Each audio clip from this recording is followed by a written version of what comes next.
তোমাদের যাদের এসবিআই ব্যাংকে পিপিএফ অ্যাকাউন্ট ওপেন করা আছে, এমনকি সেই পিপিএফ অ্যাকাউন্টে প্রতি মাসে বা মাঝে মাঝে টাকা যে ডেবিট করতে হয়, সেইটা তোমরা ঠিক সময় মতো ডেবিট করতে পারো না, কারণ তোমাদের সেই ব্যাংকে গিয়ে সেই টাকাটা যে ডেবিট করতে হয় সেই সময়টা তোমাদের কাছে নেই। আজকে আমরা সেটাই শিখব যে কিভাবে তোমরা তোমাদের সেই পিপিএফ অ্যাকাউন্টে টাকা ডিপোজিট করবে, সেটা পুরোপুরি তোমাদের ফোনের মাধ্যমে। তার জন্য তোমাদের দরকার হবে ইওনো অ্যাপ। সেই ইওনো অ্যাপটা তোমরা প্রথমে ওপেন করে নেবে। এই ইওনো অ্যাপের মাধ্যমেই কিন্তু তোমরা তোমাদের যে যে পিপিএফ অ্যাকাউন্টের টাকাটা কিন্তু ট্রানজ্যাকশান করতে পারবে পুরোপুরি তোমাদের সেভিংস অ্যাকাউন্টের মাধ্যমে। সেটা কি করে করবে? প্রথমেই তোমাদের যখন ইওনো অ্যাপটা ওপেন হবে, ওপেন হলেই দেখবে এরকম একটা পেজ তোমাদের কিন্তু ওপেন হবে। ওপেন হলে দেখবে এইখানে ইওনো পে বলে একটা অপশন তোমরা কিন্তু দেখতে পাবে, যেটা তোমরা সরাসরি ওপেন করবে। ওপেন করলে দেখবে এখানে কিন্তু অনেকগুলো অপশান তোমার ফোনে কিন্তু শো করবে।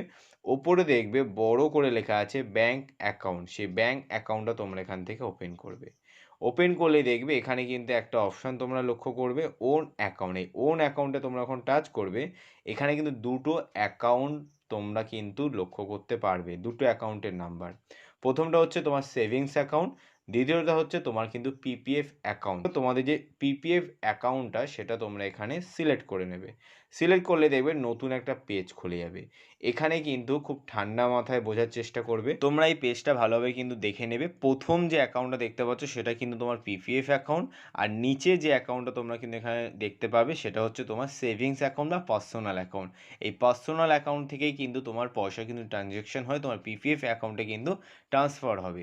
এটা কিন্তু অবশ্যই ভালোভাবে কিন্তু লক্ষ্য করবে যেন কোনো রকমভাবে ভুল যেন না হয়।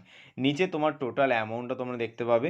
এবার কি করবে, নিচে যে অ্যামাউন্ট বলে অপশানটা আছে সেটা হচ্ছে তুমি কত টাকা পেমেন্ট করতে চাইছো।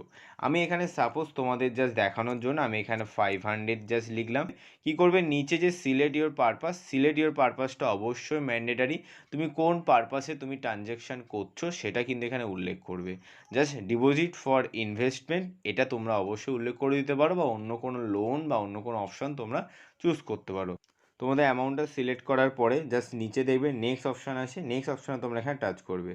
টাচ করলে দেবে তোমাদের একটা নতুন পেজ ওপেন হবে। এটা কুইক সার্ভিস করবে, তাড়াতাড়ি করবে, একটা টাইমারের মধ্যে না করলে কিন্তু আবার প্রথম থেকে তোমার কিন্তু সব কিছু সিলেক্ট করতে হবে।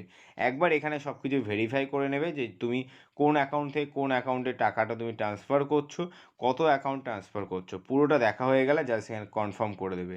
কনফার্ম করে দেওয়ার পরে দেখবে তোমার পেমেন্টটা কিন্তু সাকসেসফুল হয়ে যাবে। কোনো রকম পিনকোড বা কোনো রকম কিছু দিতে হবে না, অটোমেটিক তোমার এখানে কিন্তু এসএমএস দিয়ে দেবে তুমি যত টাকা ট্রানজ্যাকশান করতে চেয়েছো সেটা তোমার সরাসরি কিন্তু সাকসেসফুল হয়ে গেছে। জাস্ট নতুন অ্যাকাউন্টে চলে আসবে, আসলে তোমরা কিন্তু এখান থেকে চেক আউট করে নেবে তোমার টাকাটা তোমার ব্যাংকে ট্রান্সফার হয়েছে কিনা।